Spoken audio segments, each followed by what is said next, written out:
Oke. Sudah apa lagi ya? Nggih. Bismillahirrahmanirrahim. Assalamualaikum warahmatullahi wabarakatuh. Waalaikumsalam warahmatullahi wabarakatuh.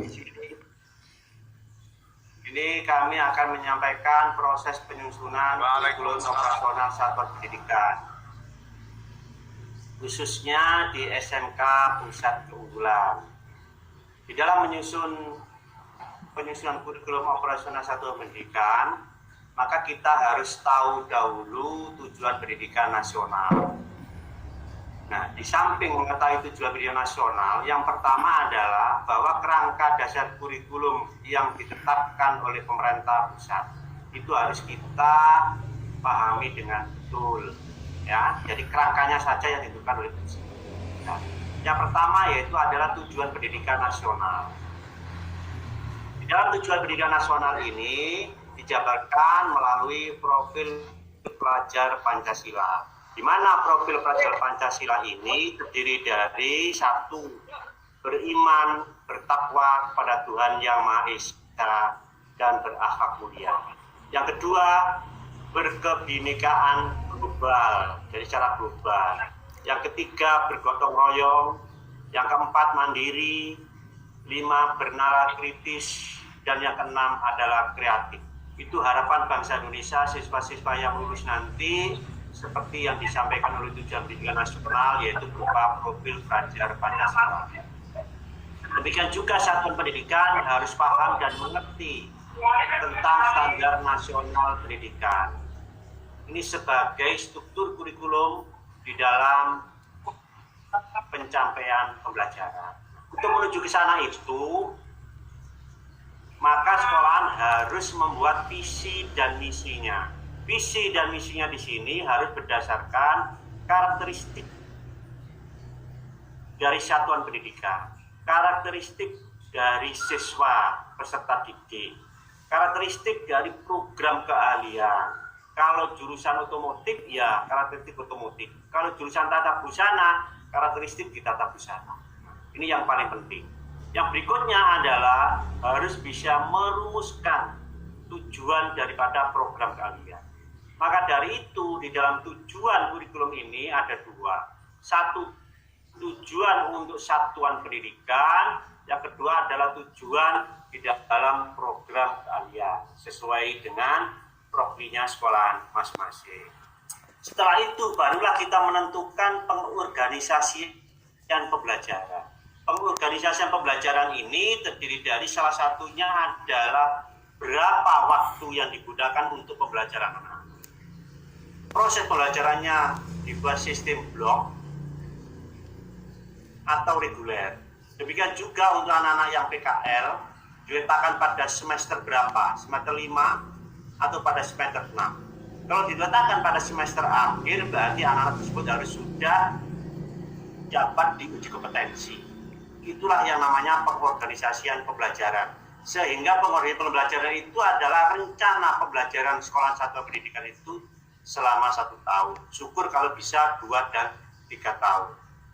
Demikian juga kalau sudah pengorganisasian pembelajarannya sudah dibuat dengan baik sesuai dengan kondisi wilayah karakter sekolahnya masing-masing, maka disusunlah yang namanya rencana pembelajaran. Rencana pembelajaran ini kira-kira kelas 1 materinya apa, kelas 2, kelas 3 bagaimana kerjasama dengan dunia usaha dan dunia industri. Nah, inilah karakternya yang berbeda-beda. Setelah itulah baru kita merancang pendampingannya, evaluasinya, dan pengembangan profesinya. Kira-kira di dalam pelaksanaan kurikulum yang ada di sekolah tersebut, ada tidak kekurangan dan kelebihannya?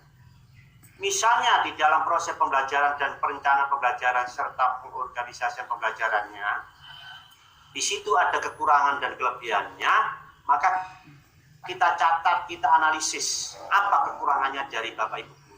Kalau memang di dalam bidang otomotif guru tersebut kurang paham tentang kelistrikan, tentang AC, berarti pengembangan berikutnya guru tersebut harus ada pengembangan profesi berkelanjutan, yaitu adalah harus magang kepada dunia usaha dan dunia industri. Dan hal itu harus dimasukkan di dalam dengan kondisi penyusunan struktur kurikulum operasional pendidikan berbeda dengan yang tahun-tahun kemarin. Inilah yang perlu kita susun kurikulum operasional pendidikan selama jangka waktu bisa 1 tahun, 2 tahun, atau 4 tahun. Idealnya bisa 3 tahun sehingga nanti kan bisa terjawab dengan lulusan yang pertama sampai dengan yang terakhir. Dan yang terakhir, anak-anak lulusannya tersebut harus bisa melanjutkan, bisa berwirausaha dan bisa bekerja. Demikianlah yang perlu kami sampaikan tentang proses penyusunan kurikulum operasional pendidikan di sekolah. Kurang lebihnya mohon maaf. Assalamualaikum warahmatullahi wabarakatuh. Waalaikumsalam warahmatullahi wabarakatuh. Waalaikumsalam. Ampun, matur kemawon, matur suwun. Mohon minta. Boleh bertanya, Tidak Pak? tahu berapa menit ini? Iya. Masih ada waktu Pak, mungkin Pak Bagi atau siapa yang memberikan pertanyaan Pak kalau dimungkinkan. Monggo masih. Inggih, Bapak. Inggih, untuk penyusunan kurikulum terkait dengan rencana pembelajaran breakdown dari KOS atau KTSP itu kan pada program sekolah, Pak, ya. Akhirnya sampai ke R. Seringkali Bapak kami kan di lapangan itu tidak mengakomodir tentang pengembangan profesi. Profesi kan bisa disebut menjadi tanggung jawab sekolah, sehingga sekolah merasa terbebani kalau mencantumkan program itu, kecuali yang didanai oleh pemerintah pusat atau apa itu, atau mandiri lah. Kalau yang didanai oleh satuan pendidikan itu jarang sekali diprogramkan. Nah, bagaimana Pak caranya supaya sekolah atau satuan pendidikan ini mau mengerti tentang pengembangan profesi dari, terutama untuk tendiknya, Pak. Tendik karena itu sangat penting untuk kepentingan siswa. Dan program yang tertulis pada KOP pusat kan arahnya kan pada kepentingan siswa. Nah, karena masalah teknologi itu berdasarkan apa yang ada di sekolah, ini akan ketinggalan dengan dunia luar, sehingga mereka agak tertatih-tatih untuk memasuki UDUK atau DUDI. Terima kasih, Pak. Bagaimana caranya untuk supaya itu masuk dulu di dalam KOS sehingga bisa masuk ke dalam program sekolah, Pak. Karena kalau nggak dimasukkan dulu di sana, ini dengan mudahnya nanti kepala sekolah itu berkelit, Pak. Terima kasih. Terima kasih. Bagus ini pertanyaan Pak Bagio, dan banyak permasalahan di sekolah juga semacam itu. Ya, memang kuncinya itu adalah ada di niat mindsetnya Bapak Ibu kepala sekolah. Kalau Bapak Ibu kepala sekolah mempunyai jiwa wirausaha, jiwa mindset untuk memajukan sekolah, jiwa brand sekolah di masyarakat, jiwa brand anak-anak bisa diterima di dunia industri, insya Allah pemikiran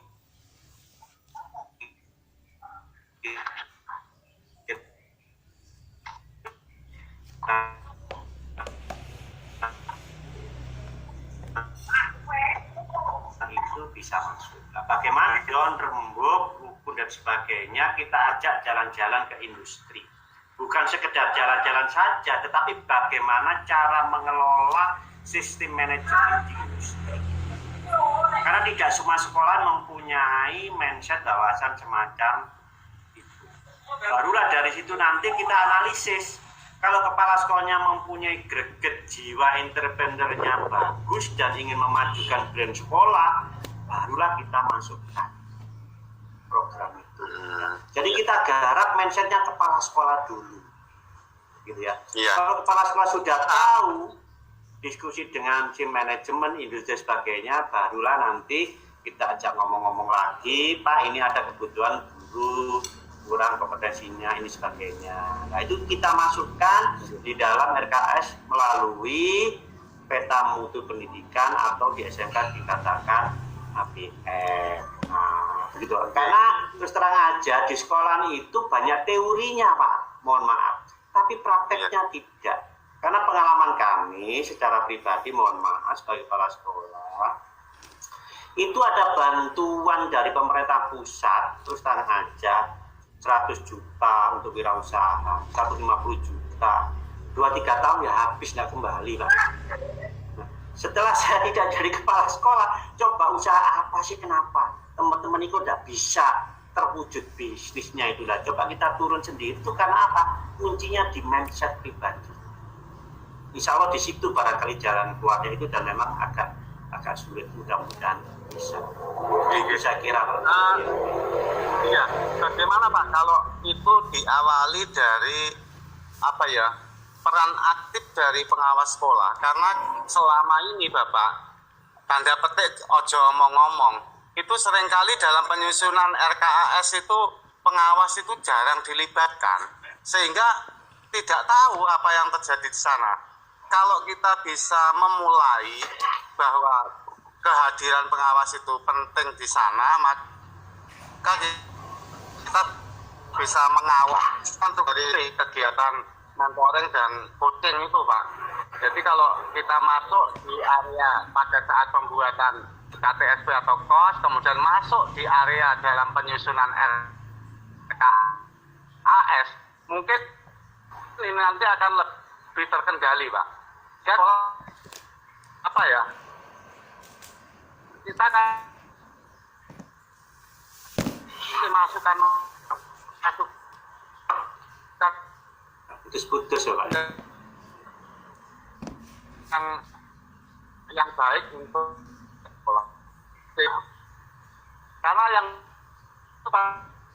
RKS itu nah ini bagaimana Pak dalam sekut bisa ya biar ngomongnya urusan dapur itu biasanya menghindari, padahal tugas pengawas itu salah satunya kan di manajerial itu kan juga tentang pengelolaan pembiayaan Pak, SNP pembiayaan, sekali kita dilibatkan. Nah, terima kasih Pak, mungkin itu masukan dari saya dan bagaimana caranya. Betul Pak, betul sekali.